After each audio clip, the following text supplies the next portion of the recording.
ఏడాది నుంచి ప్రజలను మోసం చేస్తున్న ఘనత ముఖ్యమంత్రి చంద్రబాబుకు దక్కిందన్నారు బనగానపల్లె మాజీ ఎమ్మెల్యే కాటసాని రామరెడ్డి. చంద్రబాబు ఏపీ ప్రజలకు వెన్నుపోటు పొడిచారంటూ బుక్లెట్ను ఆవిష్కరించారు. కూటమి సర్కారు అధికారంలోకి వచ్చాక సూపర్ 6 హామీలను గాలి కొదిలేశారని విమర్శించారు. కరోనా కష్టకాలంలో సైతం ప్రజలకు సంక్షేమ పథకాలు ఇచ్చిన ఘనత నాటి ముఖ్యమంత్రి వైఎస్ జగన్మోహన్ రెడ్డికి దక్కిందన్నారు. మెడికల్ కాలేజీలను నిర్వీర్యం చేసి ప్రైవేటు పరం చేయాలని చంద్రబాబు ప్రయత్నిస్తున్నారని మండిపడ్డారు. రాబోయే కాలంలో కూటమి ప్రభుత్వం భారీ మూల్యం చెల్లించుకోక తప్పదని హెచ్చరించారు.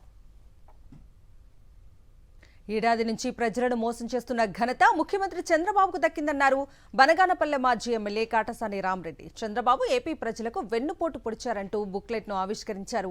కూటమి సర్కారు అధికారంలోకి వచ్చాక సూపర్ 6 హామీలను గాలి కొదిలేశారని విమర్శించారు. కరోనా కష్టకాలంలో సైతం ప్రజలకు సంక్షేమ పథకాలు ఇచ్చిన ఘనత నాటి ముఖ్యమంత్రి వైఎస్ జగన్మోహన్ రెడ్డికి దక్కిందన్నారు.